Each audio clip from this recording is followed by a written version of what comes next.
يا أيها الذين آمنوا كتب عليكم الصيام كما كتب على الذين من قبلكم لعلكم تتقون صدق الله العظيم إن الله وملائكته يصلون على النبي يا أيها الذين آمنوا صلوا عليه وسلموا تسليما اللهم صل على سيدنا ومولانا محمد وعلى آل سيدنا ومولانا محمد وبارك وسلم عليه تمام مقامات الكل الصلاة والسلام عليك يا سيدي يا رسول الله وعلى آلك وأصحابك يا سيدي يا حبيب الله الصلاة والسلام عليك يا سيدي يا نبي الله وعلى آلك وأصحابك يا سيدي يا نور الله الصلاة والسلام عليك يا سيدي يا شفيع المذنبين وعلى آلك وأصحابك يا سيدي يا رحمة للعالمين حمد و ثنا و درود و سلام کے بعد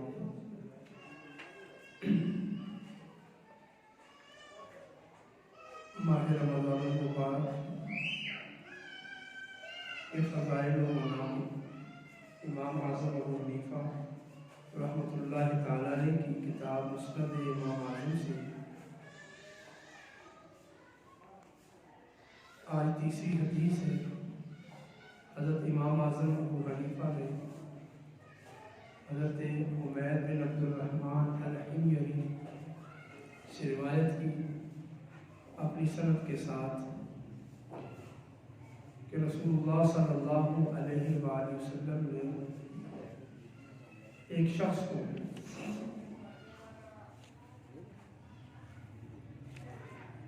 یوم عاشورہ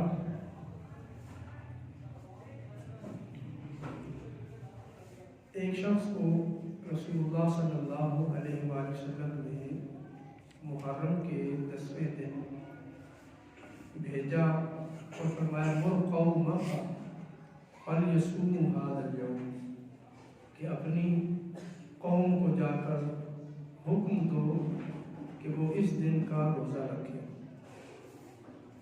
صحابی نے عرض کی یا رسول اللہ صلی اللہ علیہ وسلم انہم تعلمون، اب تو وہ کھانا بھی کھا چکے ہوں گے، ناشتہ کر چکے ہوں گے، تو پھر بھی میں جا کے انہیں روزہ رکھنے کا حکم دوں؟ فرمایا وَإِن كَانَ قَدْ تَعِمُوا،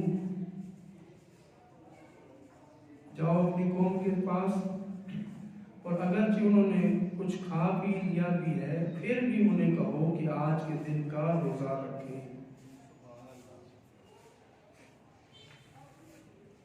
یعنی یوم عاشورہ کو ایک شخص کو نبی کریم صلی اللہ علیہ وآلہ وسلم نے روانہ فرمایا کہ اپنی قوم کو جا کے بتاؤ کہ آج کے دن کا روزہ رکھیں، اگرچہ انہوں نے کچھ کھا پی لیا بھی ہے۔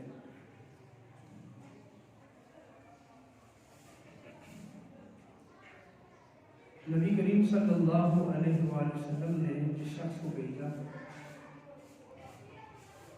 اس کے بارے میں مختلف روایات ہیں کہ وہ شخص کون تھا۔ امام بخاری اور امام مسلم نے سلمہ بن اکوع سے روایت کی ہے کہ رسول اللہ صلی اللہ علیہ وآلہ وسلم نے ایک شخص کو بھیجا کہ جا کے لوگوں کو بتاؤ کہ آج کے دن کا روزہ رکھیں،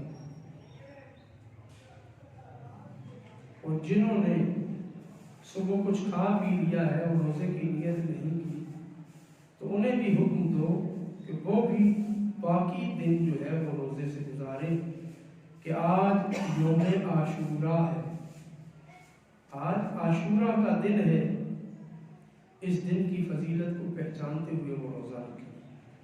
حضرت ربیع بنت معوذ سے امام بخاری و امام مسلم نے ایک اور روایت کی کہ رسول اللہ صلی اللہ علیہ وآلہ وسلم نے عاشورہ کی صبح مدینہ منورہ کے ارد گرد جو انصار کی بستیاں تھیں ان کی طرف یہ پیغام بھیجا من کان اصبح صائما فلیتم صومہ کہ آج جس نے روزے کی نیت کی ہے وہ روزہ پورا کرے. وَمَنْ كَانَ أَصْبَحَ مُفْطِرًا فَلْيُتِمَّ بَقِيَّةَ يَوْمِهِ. اور جس نے روزے کی نیت نہیں کی اسے چاہیے کہ باقی دن جو ہے اس دن میں وہ روزہ رکھ لے.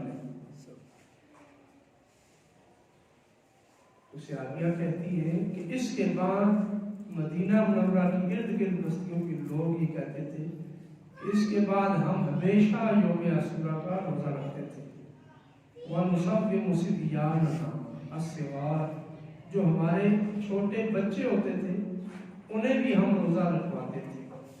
وَنَذْهَبُ إِلَى الْمَسْجِدِ. اور انہیں اپنے ساتھ لے کر مسجد میں جاتے ہیں. ہاں اگر کوئی بچہ روتا تو ہم اسے کپڑے کے ساتھ کھلونا بنا دیتے، وہ اسے کھیلتا یا منہ میں ڈالتا. لیکن اگر وہ زیادہ روتا تو ہم اسے کھانے کے لیے کچھ نہ کچھ ضرور دے دیا کرتی تھی. لیکن یوم عاشورہ کا روزہ ہم خود بھی رکھتے اور اپنے بچوں کو بھی رکھوایا کرتے تھے. حتیٰ کہ جب وہ بھوک سے روتے بلبلاتے تو پھر زیادہ جب وہ روتے تو پھر ہم انہیں کھانے کے لیے کچھ دیا کرتے تھے. حضرت امام نسائی نے روایت فرمائی محمد بن سیفی رضی اللہ تعالیٰ عنہ سے کہ یوم عاشورہ کا دن تھا. رسول اللہ صلی اللہ علیہ وآلہ وسلم نے ہم سے خطاب فرمایا اور فرمایا امنکم احد اکل اليوم. کیا تم میں کوئی ایسا ہے جس نے آج کے دن کوئی چیز کھائی ہو؟ آج تم میں سے کوئی ہے جس نے کچھ کھایا ہو؟ تو بعض صحابہ بولے منا من صام یا رسول اللہ. ہم میں سے کچھ لوگ ہیں جو روزے سے ہیں جنہوں نے روزہ رکھا ہے. ومنا من لم یصم. اور ہم میں سے کچھ وہ ہیں جنہوں نے روزے کی نیت نہیں کی. اب یہاں پر حضور نے پوچھا یہ تھا کیا تم میں سے کسی نے کچھ کھایا ہے؟ یعنی صحابہ کرام رضوان اللہ تعالیٰ علیہ مجمعین کی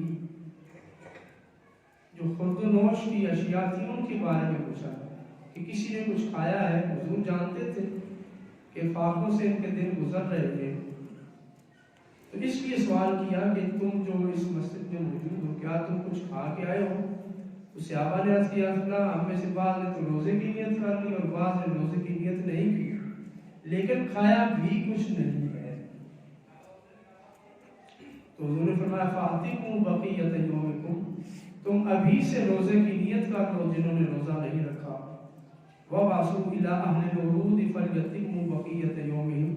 اور ارد گرد بستیوں میں بھی پیغام پہنچا دو کہ آج یوم عاشورہ ہے، باقی جو دن ہے اس دن میں وہ روزہ رکھ لیں. اسی طرح نبی علیہ السلام کی صحابیہ حضرت اسماء بن حارثہ فرماتے ہیں. امام بزار نے اپنی سند جید کے ساتھ اس روایت کو بیان کیا کہ اسماء بن حارثہ کہتے ہیں کہ مجھے رسول اللہ صلی اللہ علیہ وآلہ وسلم نے یوم عاشورہ کو بھیجا کہ جاؤ اپنی قوم کے پاس اور انہیں حکم دو کہ آج کے دن روزہ رکھ لیں. اسی طرح حضرت ہند بن اسماء اسلمی رضی اللہ تعالیٰ عنہ فرماتے ہیں اس روایت میں امام احمد نے اپنی مسند میں ذکر کیا کہ رسول اللہ صلی اللہ علیہ وآلہ وسلم نے مجھے اپنی قوم اپنی قبیلہ بنو اسلم کے پاس بھیجا کہ جاؤ اور انہیں کہو کہ آج یوم عاشورہ ہے، اس دن کا روزہ رکھ لیں. حضرت باجہ بن عبداللہ اپنے والد گرامی حضرت عبداللہ سے روایت کرتے ہیں کہ رسول اللہ صلی اللہ علیہ وآلہ وسلم نے مجھے یوم عاشورہ کے دن بھیجا اور فرمایا کہ اعلان کرو کہ یوم عاشورہ کا روزہ رکھو. بنو عمر بن عوف کا ایک شخص کھڑا ہوا کہ یا رسول اللہ میں تو اپنی قوم کی سعادت میں چھوڑ کے آیا ہوں کہ بعض نے روزہ رکھا ہوا تھا اور بعض نے روزہ نہیں رکھا. تو نبی علیہ السلام نے فرمایا اٹھو اور جاؤ اور جنہوں نے روزہ نہیں رکھا انہیں جا کے بتاؤ کہ آج یوم عاشورہ ہے، آج کا روزہ رکھ لیں. یہ تمام احادیث اس بات پر دلالت کرتی ہیں کہ نفلی روزہ یوم عاشورہ کا نبی علیہ السلام نے خود بھی رکھا، آقا کریم علیہ السلام مکہ میں بھی رکھتے تھے، قریش کی عادت تھی، یعنی قریش اس روزے کو رکھتے۔ اس کے بعد جب مدینہ منورہ میں نبی علیہ السلام تشریف لائے تو آپ نے پوچھا، یہودی اس دن روزہ رکھ رہے تھے یوم عاشورہ کو، حضور نے پوچھا یہ اہتمام روزے کا کیوں کر رہے ہیں؟ تو صحابہ نے عرض کی یا رسول اللہ صلی اللہ علیہ وسلم یوم صالح، یہ نیک دن ہے، نجى اللہ فی موسیٰ و بنی اسرائیل من عدوہم، اللہ رب العزت نے اس دن موسیٰ علیہ السلام کو اور موسیٰ علیہ السلام کی قوم بنی اسرائیل کو اپنے دشمن سے نجات عطا فرمائی تھی۔ حضرت موسیٰ علیہ السلام کو اور قوم موسیٰ کو فرعون سے نجات عطا فرمائی تھی۔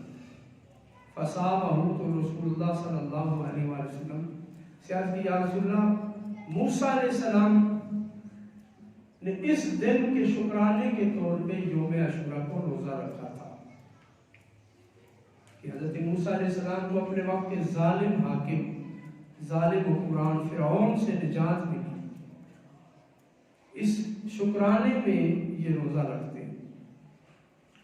تو حضور نے فرمایا انا احق بموسیٰ منکم، کہ موسیٰ علیہ السلام سے زیادہ قریب ہم ہیں تمہارے مقابلے میں، اے یہود تم سے زیادہ ہم موسیٰ علیہ السلام کے قریبی ہیں، ہم موسیٰ علیہ السلام کو صحیح معنوں میں ماننے والے ہیں کہ ہم موسیٰ علیہ السلام کی طرح اللہ پر، رسولوں پر، کتابوں پر ایمان رکھتے ہیں، اور تم نے اپنی کتاب میں تحریف کر دی ہے، ان کے احکام کو بدل دیا ہے، جیسا کہ آج کل کے دور میں یہودی یوم عاشورہ کا روزہ ہی نہیں رکھتے۔ چاہیے تو یہ تھا کہ یہ اس کا تسلسل رہتا، لیکن یوم عاشورہ کا روزہ بھی انہوں نے چھوڑ دیا۔ حضور نے فرمایا میں تم سے زیادہ قریبی ہوں موسیٰ علیہ السلام کے، فصامہ ہوا ہمارا بسیامی، حضور نے اس وجہ سے اس دن کا روزہ رکھا اور روزہ رکھنے کا حکم دیا۔ حضرت ابو موسیٰ فرماتے کان یوم عاشورہ یوم تعظمہ الیہود وتتخذہ عیدا، فقال رسول اللہ صلی اللہ علیہ وسلم صوموہ انتم، حضرت ابو موسیٰ نے عرض کی یا رسول اللہ یہ دن جو ہے یوم عاشورہ کا، اس دن یہودی عید مناتے ہیں، اس دن کی بڑی قدر کرتے ہیں۔ تو حضور نے فرمایا اے میرے صحابہ تم بھی اس دن کا روزہ رکھو، تم اس دن کا روزہ رکھو۔ نبی علیہ السلام مکہ میں اہل قریش کے ساتھ روزہ رکھتے تھے، لیکن مدینہ میں جب آئے یہودیوں کو دیکھا اور وجہ یہ سامنے آئی کہ یہودی یوم نجات کے طور پہ یوم عاشورہ کا روزہ رکھتے ہیں، تو حضور نے فرمایا اس دن کا روزہ رکھو، اور فرمایا اگر اگلے سال میں موجود رہا تو پھر میں بھی اس کے ساتھ ایک روزہ اور بڑھاؤں گا، 9 محرم کا روزہ میں بھی رکھوں گا اور 10 محرم کا بھی۔ یہ نبی علیہ السلام نے اپنی زندگی کے آخری نماز میں فرمایا۔ تو آقا کریم علیہ السلام کا انتقال ہو گیا۔ اس سے فقہاء نے فرمایا کہ یوم عاشورہ کے ساتھ ایک روزہ اضافی رکھنا، کیونکہ حضور علیہ السلام نے اس کو پسند فرمایا تھا، اس لیے مستحب ہے اور افضل ہے۔ تو روزہ یوم عاشور کا حضور علیہ السلام نے صحابہ کو فرمایا کہ جس نے اس دن کا روزہ نہیں رکھا، دن کو کچھ کھایا ہے یا نہیں کھایا، وہ ابھی سے روزے کی نیت کر لے، ابھی سے ہی وہ روزے کی نیت کر لے اور باقی دن جو ہے وہ روزے کے ساتھ گزارے۔ یعنی ایسا شخص جس نے نفلی روزے کا دن پایا اور رات کے وقت روزے کی نیت نہیں کی، صبح اٹھا پتہ چلا آج یوم عاشور تھا، لوگوں نے روزہ رکھا ہوا ہے، تو اس نے بھی اگر نیت کر لی روزے کی تو اس کا روزہ اللہ کی بارگاہ میں مقبول ہو جائے گا۔ اور اگر صبح اٹھا کچھ کھا پی لیا اور پھر پتہ چلا آج روزہ تھا، اور پھر اس نے نیت کر لی کہ میں اب باقی دن میں جو گھنٹے باقی ان میں جز وقتی روزہ رکھتا ہوں، تو وہ لمحات بھی اس کے روزہ داروں کے انعام میں شمار ہو جائیں گے۔ اگرچہ پورے دن کا روزہ اسے حاصل نہیں ہوا، لیکن آدھے دن کا یا کچھ لمحات کا روزہ اسے حاصل ہو گیا۔ تو اس حدیث سے جو بنیادی مسئلہ امام اعظم ابو حنیفہ نے اخذ کیا وہ یہ ہے کہ اگر کوئی شخص اٹھے اور صبح اس کو تاخیر ہو جائے، سحری نہ کر سکے، زوال کے وقت سے پہلے پہلے اسے یاد آ جائے کہ آج تو ماہ رمضان ہے اور روزہ رکھنا تھا، نیت نہیں کر سکا، تو امام اعظم ابو حنیفہ فرماتے ہیں اس حدیث کی روشنی میں اس کے لیے جائز ہے کہ وہ ابھی زوال سے پہلے پہلے روزہ رکھنے کی نیت کر لے، اس کا روزہ ادا ہو جائے گا۔ یعنی رات کے وقت اگر کوئی شخص نیت نہیں کر سکا، ویسے تو حکم یہی ہے کہ رات کے وقت روزے کی نیت کی جائے، روزہ رات کے وقت میں نیت کی جائے۔ نبی علیہ الصلوۃ والسلام اور صحابہ کرام کا یہی متواتر عمل ہے کہ رات کے وقت روزے کی نیت کی جاتی ہے۔ قرآن کریم میں حکم ہے حتیٰ یتبین لکم الخیط الابیض من الخیط الاسود من الفجر، کہ جب رات کی تاریکی اور دن کے اجالے میں تم فرق کر لو تو اس وقت تم کھانا پینا بند کر دو۔ جب رات ختم ہو رہی ہو اور صبح شروع ہو جائے تو اس وقت تم روزہ رکھ لو اور روزہ بند کر دو۔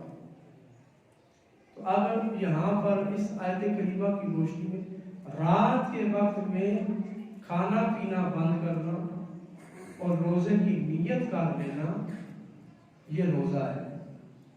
روزہ کہتے ہیں کہ اس کو الامساک من الصبح الصادق الی الغروب، کہ صبح صادق سے لے کر غروب تک کھانے پینے اور شہوات سے رک جانا، کھانا پینا اور شہوات ترک کر دینا، اس سے رک جانا، یہ روزہ ہے۔ یعنی جو ہی دن شروع ہوا، فجر کا وقت شروع ہوا، صبح صادق طلوع ہو گئی، رات ختم ہو گئی، اب جب دن کا آغاز ہو گیا صبح صادق سے، تو پھر اب روزہ رکھنا، روزہ شروع ہو گیا، روزے کا عمل شروع ہو گیا۔ اور اگر کسی نے یہ دن شروع ہو گیا اور اب بھی وہ کھا پی رہا ہے، تو اس کا یہ دن کا کچھ حصہ کھانے پینے میں گزر گیا، پورا دن اس کا روزے میں نہیں آئے گا، لہذا اس کا روزہ ضائع ہو گیا۔ روزہ کیا ہے کہ پورے دن میں کھانے پینے سے رک جانا، پورے دن میں کھانے پینے اور شہوات کو ترک کر دینا۔ ہمارے ہاں آج کل گھڑیاں آ گئی ہیں، سہولت ہو گئی ہے، فقہاء نے، سائنسدانوں نے دن کے آغاز اور اختتام کا صحیح وقت بھی بتا دیا، اور آپ جو جدید نقشے آ رہے ہیں ان میں سیکنڈ بھی لکھے ہوتے ہیں۔ اتنی احتیاط اور اتنا علم ترقی کر گیا، تو اس دور میں ہمارے لیے آسانی ہوگی، کیلنڈر بن گئی، وقت دے کر اب ہمیں باہر جا کے سورج کی روشنی یا رات کی تاریکی اور صبح صادق دیکھنے کی ضرورت نہیں رہتی کہ تارا طلوع ہوا یا نہیں ہوا، غروب ہوا یا نہیں ہوا، بلکہ اب ہمارے پاس گھڑیاں ہیں، کیلنڈر ہیں، جدول آ گئی، ان کو دیکھ کے ہم تعین کر سکتے ہیں کہ کتنے وقت تک رات ہے اور کس وقت صبح شروع ہو رہی ہے، کب دن کا آغاز ہو رہا ہے۔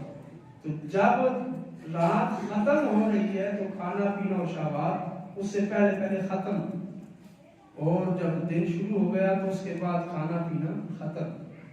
اب اگر کوئی اذان ہو رہی ہے اور اس کے دوران کھاتا پیتا ہے، تو اذان تو صبح کے وقت جو دن کا ابتدائی وقت ہے اس میں ہو رہی ہے، لہذا اس بندے کا روزہ نہیں ہوگا۔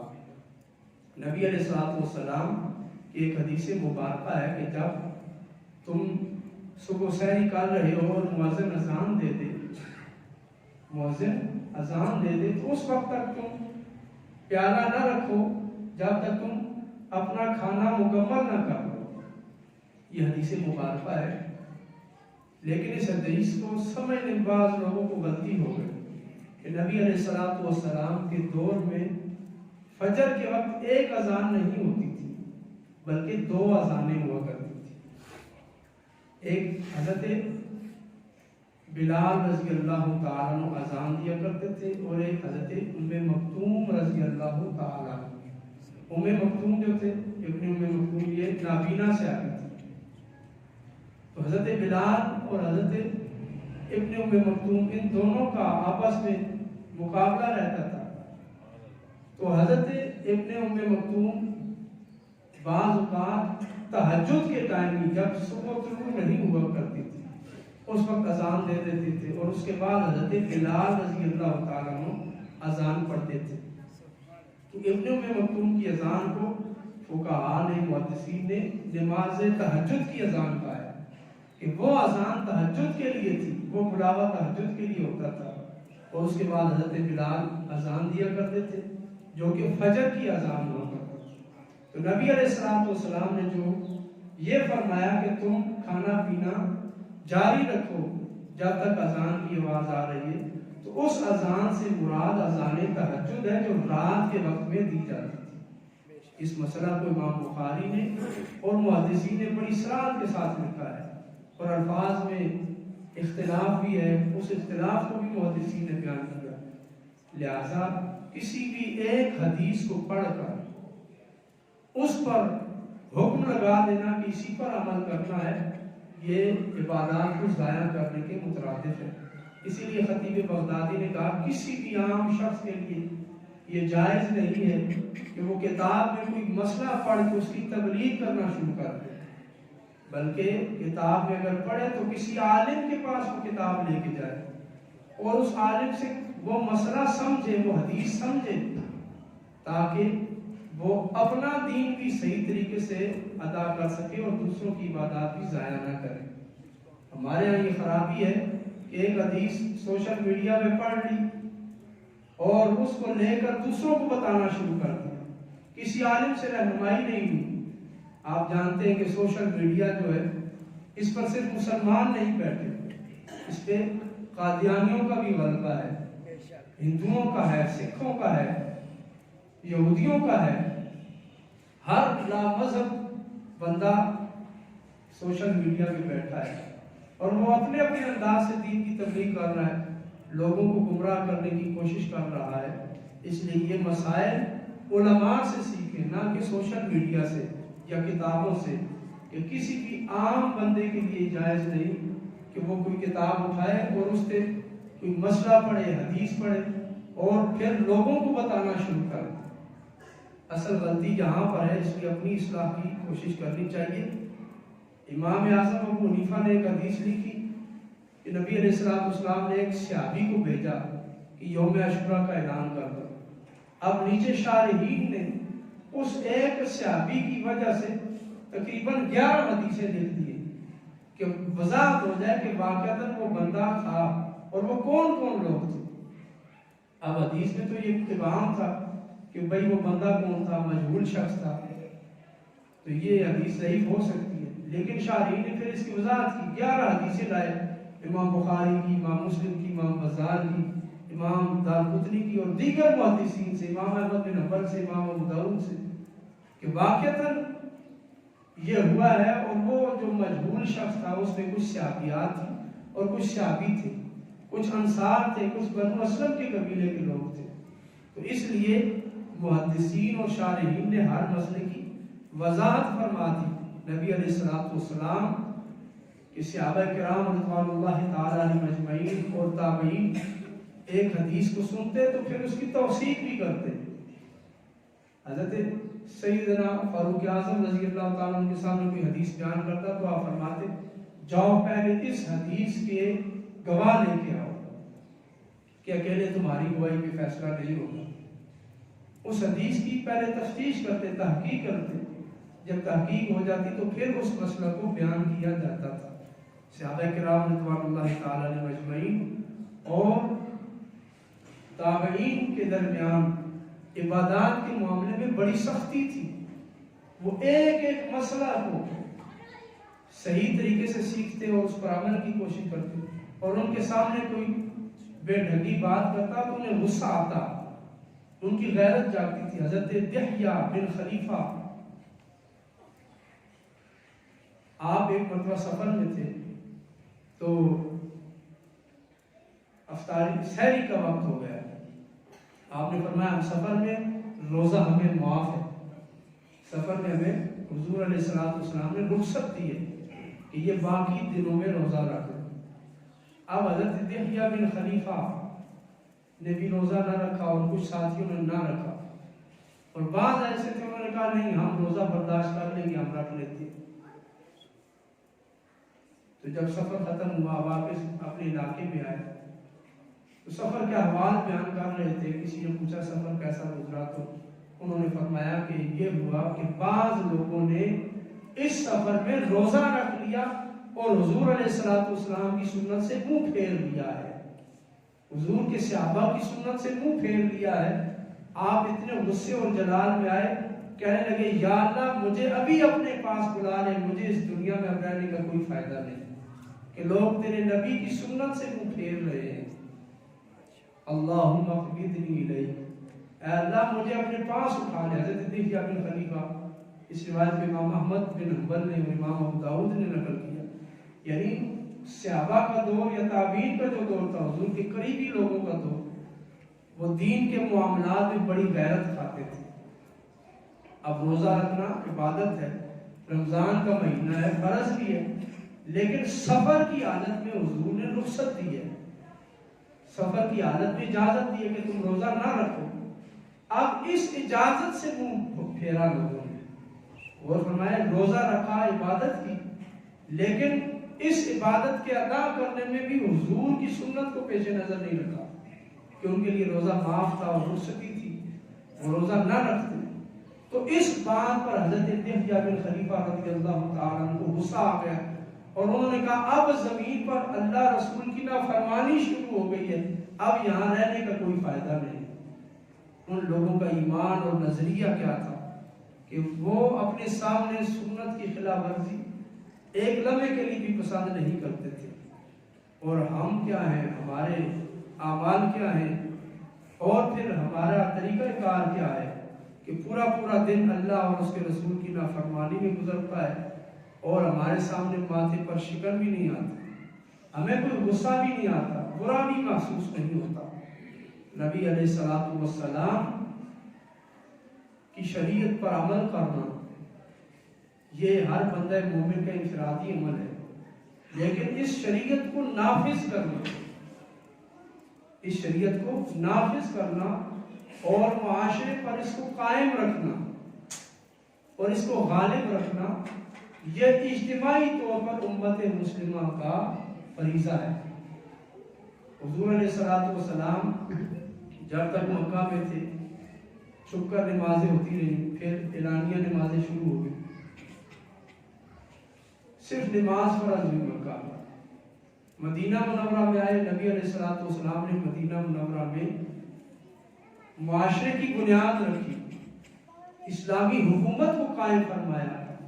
جب اسلام کا تسلط ہو گیا ایک زمین پر، ایک قطع زمین پر، مدینہ منورہ کے شہر پر، تو پھر اللہ رب العزت نے روزہ فرض کیا، پھر زکوٰۃ فرض ہوئی، پھر حج فرض ہوا، پھر جہاد فرض ہوا۔ یہ ساری عبادات کب آئی؟ جب معاشرے پر اسلامی حکومت حضور علیہ السلام نے نافذ کر دی۔ اسی لیے فقہا فرماتے ہیں کہ قیام جمعہ کے لیے شرط ہے سلطان المسلمین، خلیفۃ المسلمین، زکوٰۃ، حج اور دیگر جو عبادات ہیں ان کو جاری کرنے کا اختیار سلطان المسلمین کو ہے، خلیفۃ المسلمین کو ہے کہ وہ ان کا قائم کرنے والا ہے، ان کو نافذ کرنے والا ہے۔ اور کوئی ایسا شہر ہے جہاں پر یہ نہیں ہے؟ اگر مسلمان کسی ایسی بستی میں رہتے ہیں جہاں پر کافروں کا تسلط ہے، کافروں کی حکومت ہے، تو پہلا مسئلہ تو یہ ہے کہ کسی مسلمان کے لیے وہاں رہنا ہی جائز نہیں ہے کہ وہ ایک کافر حکمران کی ماتحتی میں، اس کی غلامی میں رہ رہا ہے۔ لیکن اگر رہ بھی رہا ہے تو پھر اس کے لیے احوال مختلف ہیں. اسے دارالحرب کہا جاتا ہے، وہاں پر احوال مختلف ہیں. جو چیزیں دارالاسلام میں حلال ہیں بعض چیزیں وہاں پر جا کر دارالحرب میں حرام ہو جاتی ہیں، اور بعض ایسی ہیں جو یہاں پر حرام ہے وہ وہاں جا کے حلال ہو جاتی ہیں. تو اس لیے سب سے پہلا جو فرض ہے مسلمانوں پر اجتماعی طور پر اسلامی حکومت کو قائم کرنا اور اس کا نفاذ کرنا. جب اسلامی حکومت قائم ہوگی تو پھر دین نافذ بھی ہوگا، قائم بھی ہوگا، اور پھر دین کی برکات لوگوں کو نظر بھی آئے. پاکستان میں جو بھی اسلامی حاکم آیا اگر اس نے کوئی اصلاح کی تو اس کا اثر معاشرے میں بھی نظر آیا. مثلاً آپ دیکھیں ضیاء نے صلاۃ کا نظام قائم کیا، نماز کا، کمیٹیاں بنائی، سرکاری دفتروں میں حاضری لگتی تھی، محکمہ مالیات میں بھی حاضری لگ رہی ہے، محکمہ زکوٰۃ میں، وزارتوں میں حاضریاں لگتی تھی کہ کون نماز پہ آیا کون نماز میں نہیں آیا. تو اس وقت اکثریت مسلمانوں کی نیک ہو گئی. اسی طرح اس نے نافذ کر دیا کہ کوئی بھی ٹیلی ویژن پر عورت بغیر دوپٹے کے نہیں آئی. صرف ایک عورت تھی جس نے انکار کیا اور اس کو پھر ہٹا دیا گیا. یعنی جب اسلام دین ایسا ہے کہ اس کو نافذ کرنے کے لیے طاقت چاہیے، قوت چاہیے. بغیر طاقت اور قوت کے کوئی ذاتی طور پہ اسے نافذ نہیں کر سکتا. کوئی اپنی کیپیسٹی میں اپنی ذات ہی آ کر اس کو نافذ نہیں کر سکتا. نافذ کس نے کرنا ہے؟ حاکم نے کرنا ہے، حاکم وقت نے کرنا ہے. اور ہم نے حاکم کیسے مسلط کر لیا اپنے اوپر؟ اپنے مفادات کے لیے. انتخابات آتے تو اپنے 4 روپے کی خاطر، اپنے مفاد کی خاطر، اپنی گلی پکی کرانے کے لیے، اپنی جیب بھرنے کے لیے ہم اپنے ووٹ کا سودا کر دیتے. تو اصل میں تو ہم نے دین کا سودا اسی دن کر دیا جس دن ہم نے نااہل کو منتخب کیا. اور پھر اب اس سے یہ توقع رکھنا کہ یہ اسلام نافذ کرے گا، یہ اسلام کی برکات ہمیں نصیب ہوگی، ماہ رمضان کی برکتیں نصیب ہوں گی، تو یہ خام خیالی ہے. مالک کائنات ہمیں صحیح معنوں میں اسلام سمجھنے کی توفیق عطا فرمائے. حضور نے یوم عاشورہ کا روزہ رکھا اس لیے کہ یہ موسیٰ علیہ السلام کو فرعون سے نجات ملی، فرعون کا خاتمہ ہوا اور موسیٰ علیہ السلام کو سلطنت حاصل ہو گئی، حکومت مل گئی. اب یہ حقیقی معنوں میں یوم نجات ہے. نبی علیہ السلام نے اس دن کا روزہ رکھ کے بتایا کہ جس دن مسلمانوں کی کوئی حکومت قائم ہو اصل میں وہ یوم نجات ہوا کرتا ہے. مالک کائنات ہمیں سمجھنے کی توفیق